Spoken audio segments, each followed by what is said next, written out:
What's going on, everybody? This is an episode from the No Gimmicks Needed Wrestling podcast. Do you like podcasts and you want to see the full podcast? Make sure you check out the No Gimmicks Needed Wrestling podcast on all your podcast platforms, such as Apple Podcasts, Google Podcasts, Stitcher, Spotify, iHeartRadio, among many others. But you're listening to the episode right here on YouTube, so make sure you hit that like button and below, and make sure you hit the subscribe button to NC Studios and NC Level Up for all your gaming needs. This is the Nerd Coalition. Enjoy the show. First off, we did emergency No Gimmicks Needed about the wrestlers getting released. The 18 wrestlers that got released this past, was it Thursday it happened? No, it was, Thursday. Yeah. Huh? Yeah, it was Thursday. Yeah, and so, obviously, everybody was still shocked that there was still rumors going around. There has been new things that has been come out, about the people that got released. Certain people came out and was talking and saying that this happened and this truly happened and stuff like that, because Keith Lee put on, I don't know what part of social media it was, but he was telling everybody that the whole Bearcat idea was not his, which we kind of already knew. What? No, really? Do you not see the WWE marks or trolls online who was trying to tell everybody of why Keith Lee was doing this? Talking about because of the guy named Bearcat? Yeah, and talk about myself, he's doing a tribute to Bearcat, right? And I'm like, hold on. He probably don't even know who that is. I think Keith Lee probably has a knowledge of who he is, but if Keith Lee has been Keith Lee for all this time in the indies, in NXT, and then on the main roster, why all of a sudden he like, you know what? Bearcat. Keith Lee is, I want to do so I can pay a tribute to Bearcat Wright.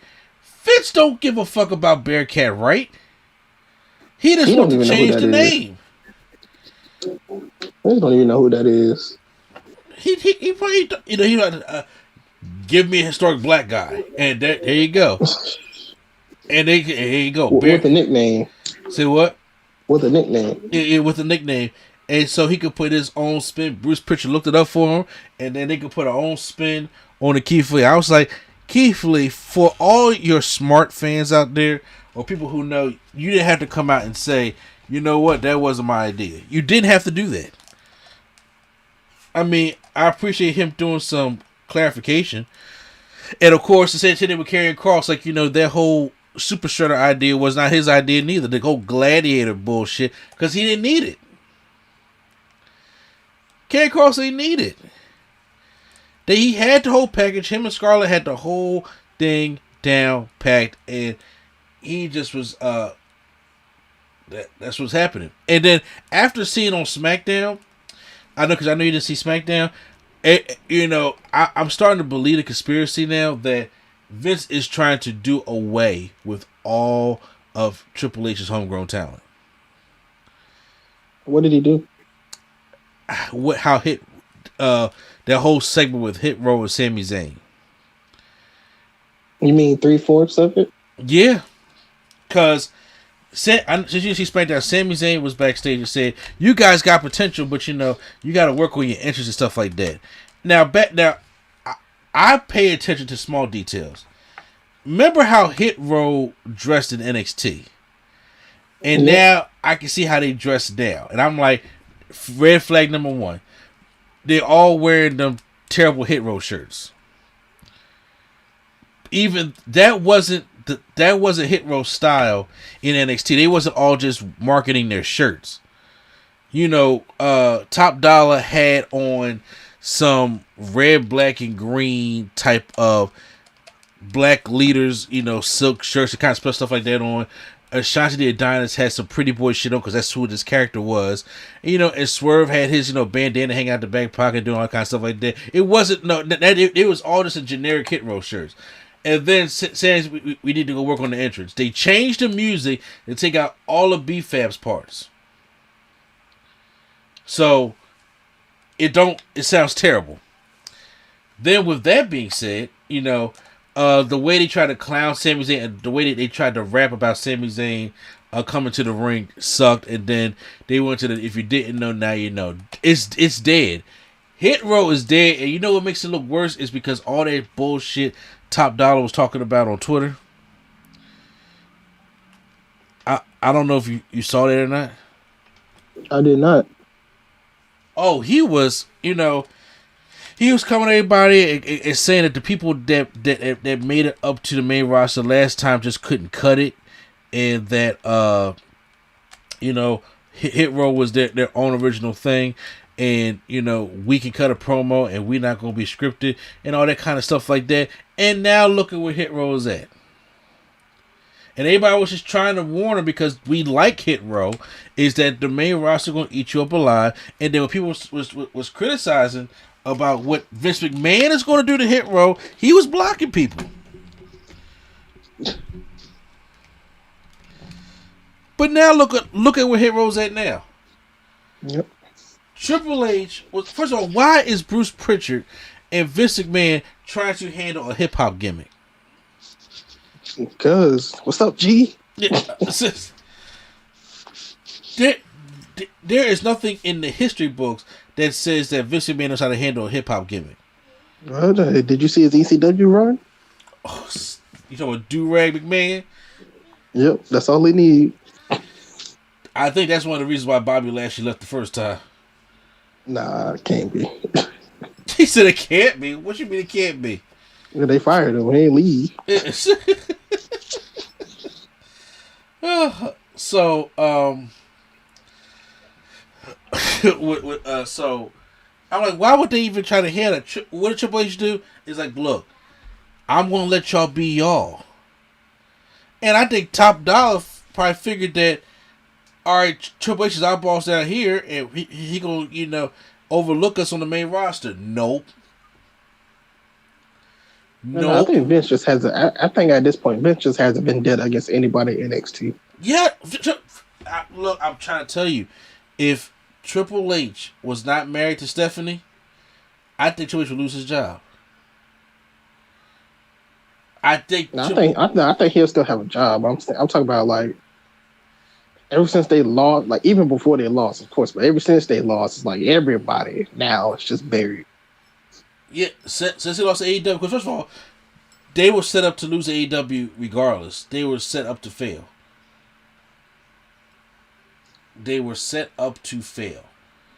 So, and Triple H was set up to fail, and that's what happened. And I think that they're purging all his talent. He cannot feel good about this right now.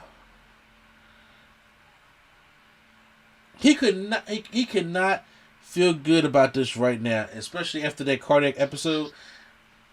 I don't know, I don't even know. I don't even know if Triple H is trying to watch the news right now or try to figure out what the hell is going on right now. He probably just in the back, just chilling.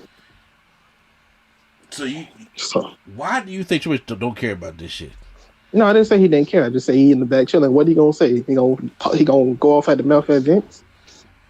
No, he ain't gonna do that. All right, then. All right, you just chilling, dude. Tyler Valkyrie, formerly known as Frankie Monet, came on social media, and she was talking about some of the discrimination of age that they had backstage, and I thought we knew this. Well, did we? Well, they say they wanted a younger NXT. They wanted people under 30. No, I'm not talking about it. I'm talking about even when it comes to main roster bound.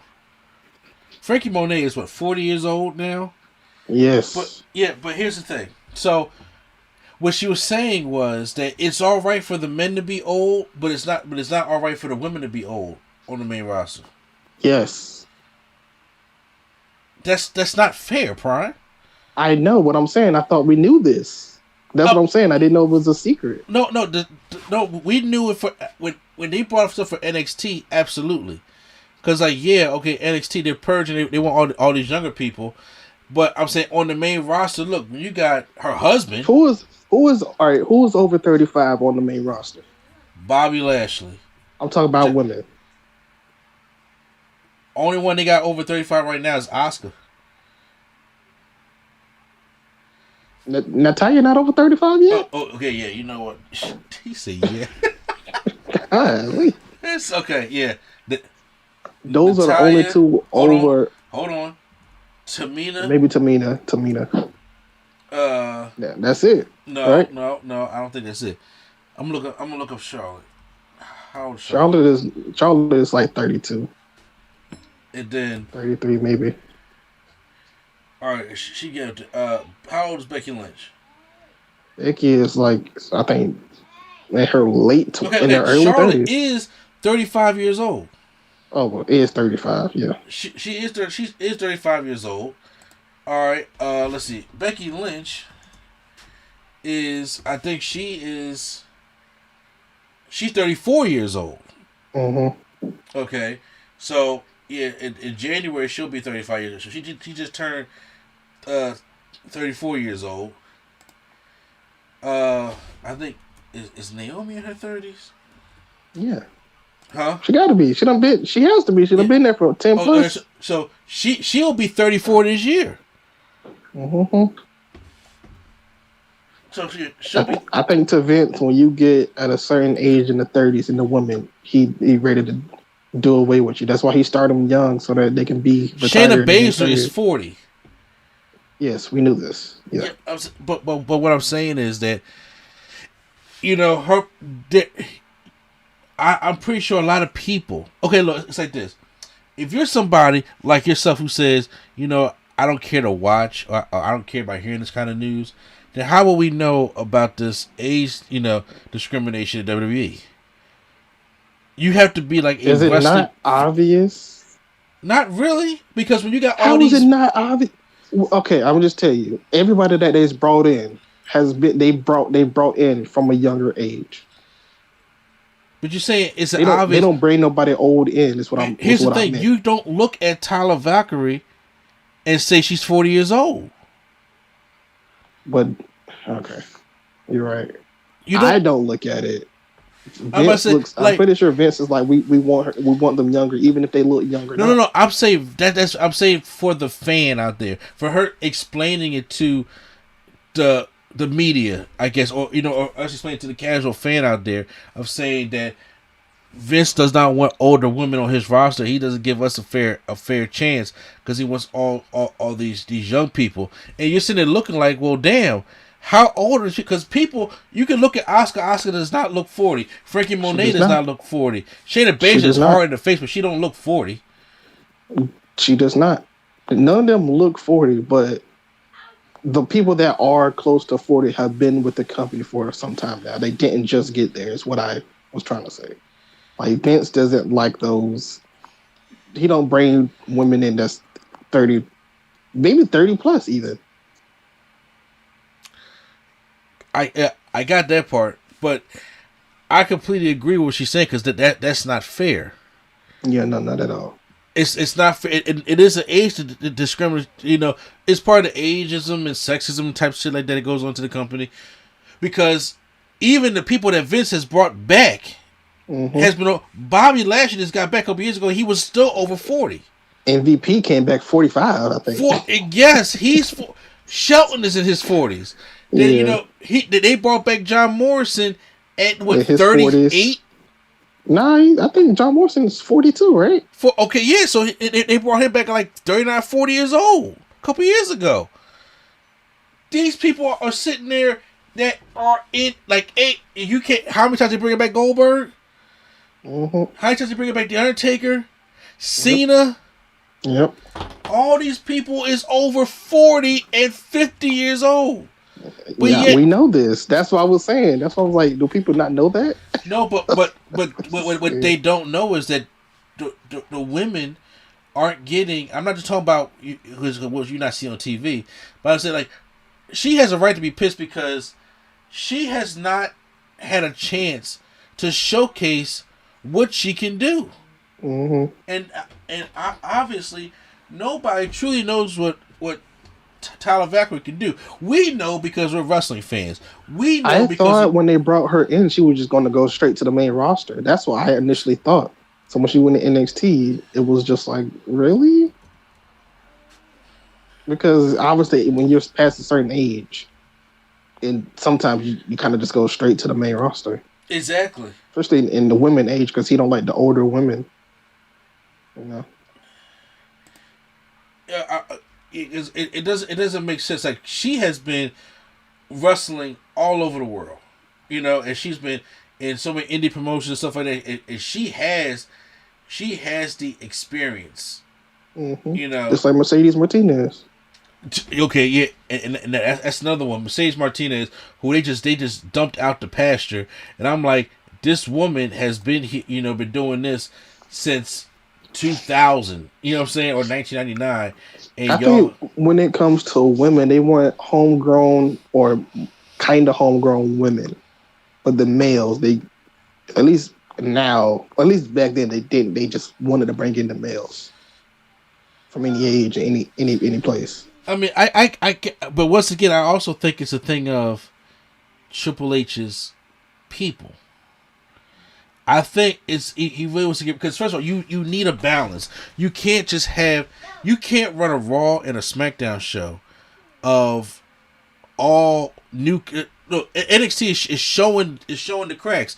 You can't run a show that's on USA Network as a main show, because I think once their deal is up, they'll go right back to Peacock, because you can't run a show like that and with all these newer talents, because they don't know what they're doing. And they're still learning. They still got to know about camera presence and stuff like that. That's what NXT was about, a developmental show. And you don't put no developmental show on no big TV station, because Triple H didn't do that back in the day. NXT used to come on Hulu, if that. When? Talking about the first NXT? Yeah. The first NXT was on TV. Down in those stations in Florida.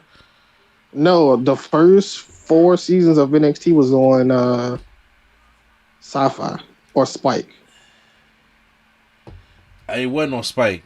It was on Sci-Fi. It was on Sci-Fi. I'm about to say, not with Impact up there. No, it wasn't on.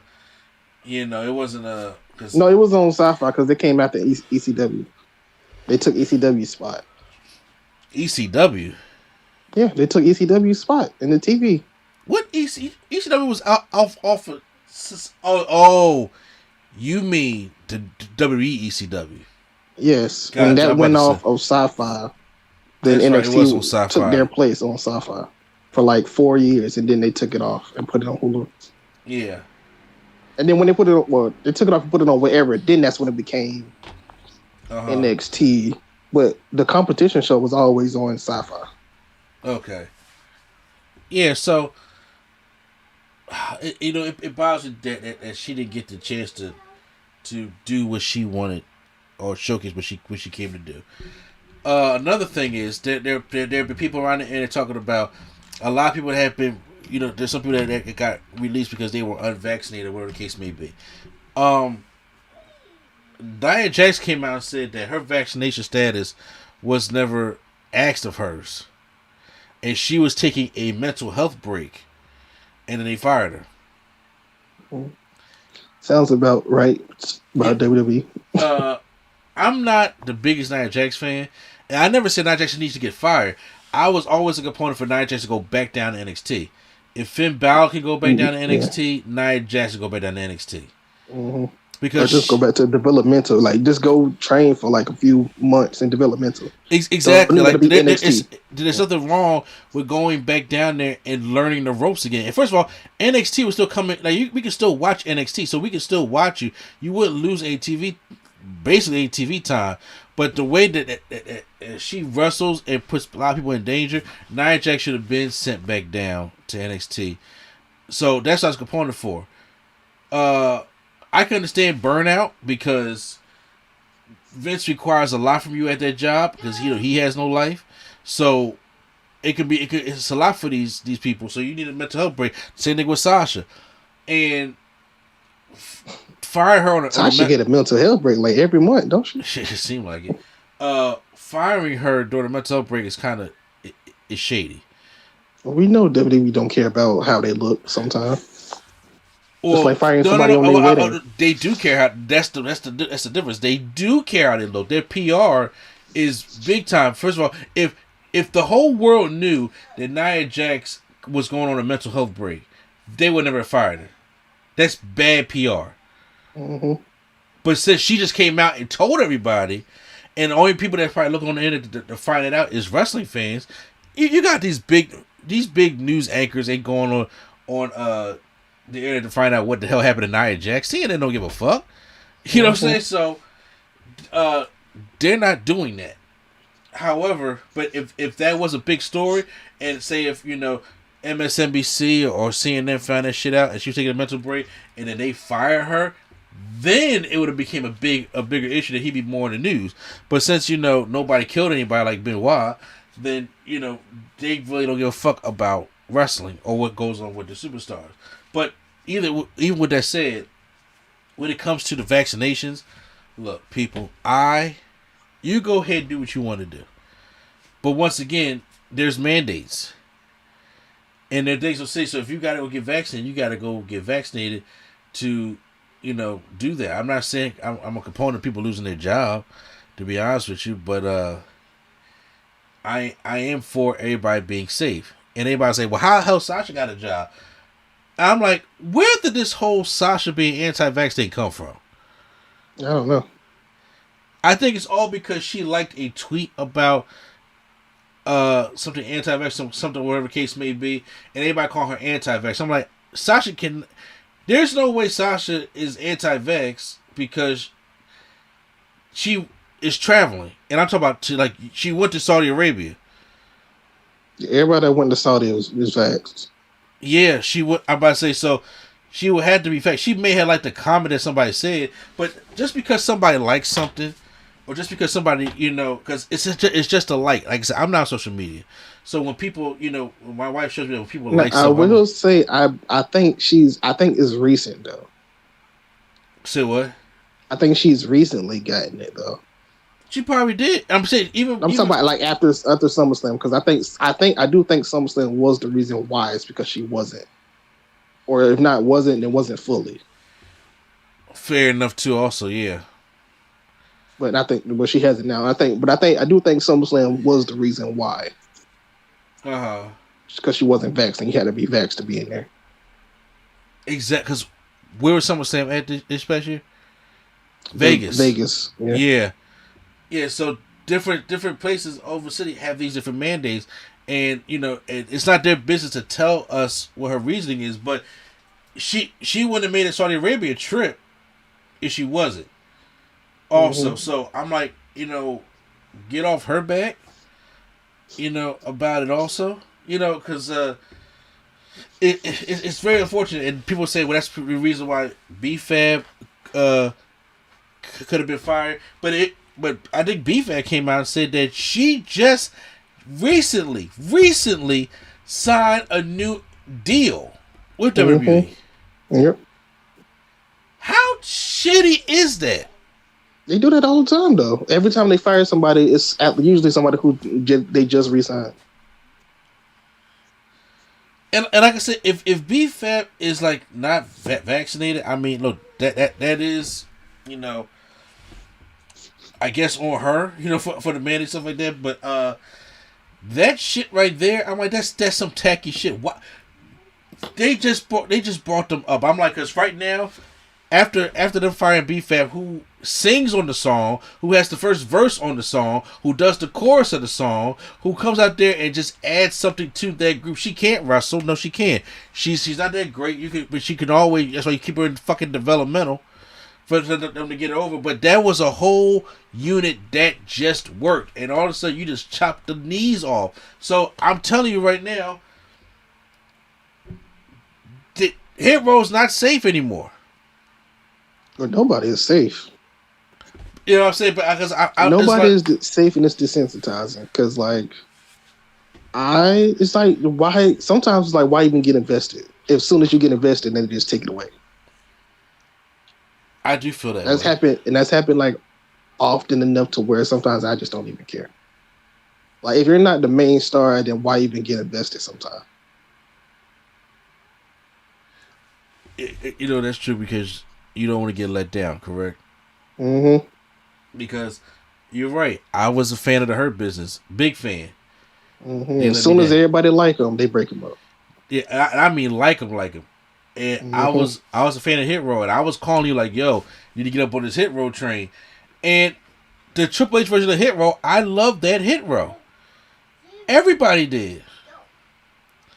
And it's like, people's like, well, trying to get a hip hop gimmick over. I'm like, so Triple H can get it over, but Vince can't, and it got nothing but them. Don't blame whiteness onto that, because Triple H is all Metallica and stuff like that. So Triple H don't gotta listen to hip hop to get the hip hop group over. You know what you just do? Let them be them. Mm-hmm. That's all you gotta do. You ain't gotta invest yourself. You ain't gotta sit there and listen to 4,000 hours of hip hop music to understand where they're coming from, whatever the case may be. Just let them be them. That's them, their style, their culture, their all that kind of stuff like that. That's how, if somebody is really invested in what they do, that's how you get shit over. I don't understand why that is so. You want to put your fingerprints on everything because you want to put fingerprints on all these stereotypes or all these characters that these people are clearly not invested in. Karrion Kross had a style and a gimmick and everything already. Why would you take that away for him to be this gladiator that he's clearly not invested in? So how do you, and then you blame them because we gave him something and he couldn't get it over. Why? How could he? How could he? He had Scarlet. He had the whole, fall and pray. He had the whole time clock. That was great shit. They actually made me like Karrion Kross because I was not a fan of Killer Kross at Impact. But when he came to NXT, they made me like that guy. And I was like, wow, the whole packaging, the entries and stuff like that. I mean, that's main roster level shit right there. Is it not? Price there? Yeah. Yeah. Is it not? No, it is, but nobody never got to see it. Exactly. Because I was like, man, imagine seeing this at like a WrestleMania. And you wonder why they can't get over. And what got Keith Lee over?